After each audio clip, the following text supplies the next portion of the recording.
இந்தியர்களின் இதய குரல் மக்களோசை. லஞ்ச ஊழல் நடவடிக்கைகளால் கடந்த 5 ஆண்டுகளில் 277 பில்லியன் ரிங்கிட் இழப்பு ஏற்பட்டிருப்பது மிகப்பெரிய ஒரு அதிர்ச்சி என்று பிரதமர் டத்தோஸ்ரீ அன்வார் இப்ராஹிம் கூறியிருக்கிறார். லஞ்ச லாவண்யத்தை மிகச் சாதாரணமாக எடுத்துக்கொள்ளக்கூடாது. ஊழல் பன்மடங்காக அதிகரித்திருக்கிறது. கோடிக்கணக்கில் பண இழப்பு ஏற்பட்டிருக்கிறது. இது மிகப்பெரிய அதிர்ச்சி என்று புத்ராஜயா அனைத்துலக மாநாட்டு மையத்தில் 2024-2028 தேசிய ஊழல் தடுப்பு வியூக திட்டத்தை இன்று மே 7ஆம் தேதி தொடக்கி வைத்து உரையாற்றுகையில் அவர் குறிப்பிட்டார்.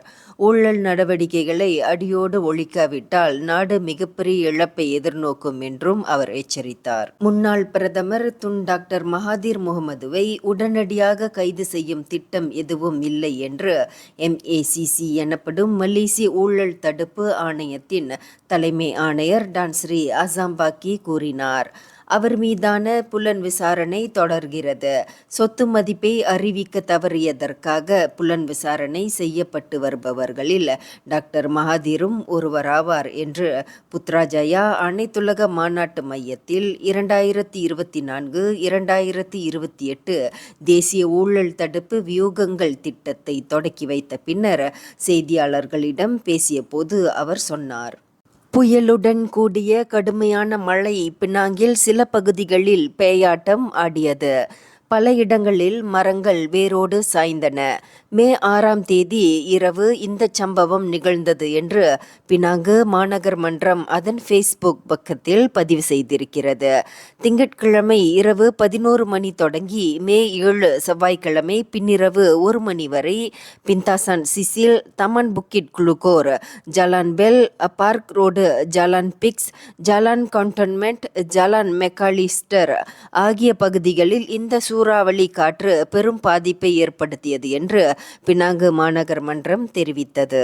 சட்டத்திற்கு சவால் விடும் வகையில் கற்பழிப்பு சம்பவங்கள் தொடர்ந்து அதிகரித்து வருவதற்கு ஒரு தீர்க்கமான தீர்வை காண்பதற்கு கல்வி அமைச்சு கடுமையாக பாடுபட்டு வருகிறது.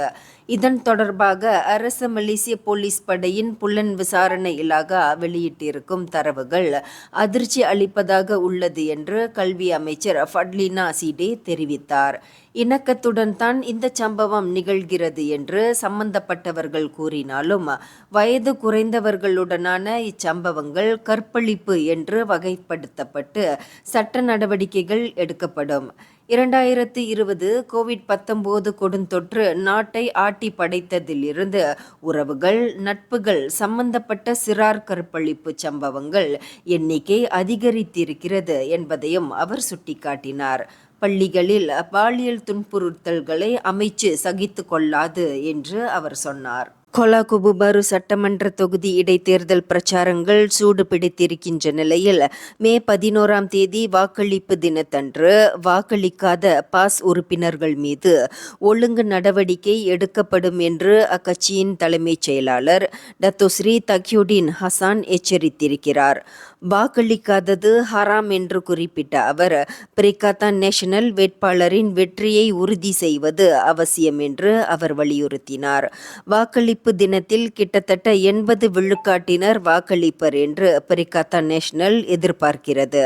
பெரும் எண்ணிக்கையில் வாக்காளர்கள் வாக்களிக்க வந்தால் பிரிகாத்தான் நேஷனலின் வெற்றி உறுதி என்று இடைத்தேர்தல் இயக்குனர் பெர்சத்துவின் டத்தோஸ்ரீ அஸ்மின் அலி நம்பிக்கை தெரிவித்தார். இலக்கவியல் மையம் AI எனப்படும் செயற்கை நுண்ணறிவு ஆகியவற்றை நடப்பு அரசாங்க நடைமுறையில் பயன்படுத்துவது தொடர்பான விவகாரங்களை நாளை புதன்கிழமை நடைபெறவுள்ள அமைச்சரவை கூட்டத்தில் பிரதமர் டத்தோஸ்ரீ அன்வார் இப்ராஹிம் சமர்ப்பிக்க உள்ளார். அரசாங்கத்தின் இந்த ஈடுபாட்டுக்கு கொள்கை அளவில் இணக்கம் தெரிவிக்கப்பட்டிருக்கிறது.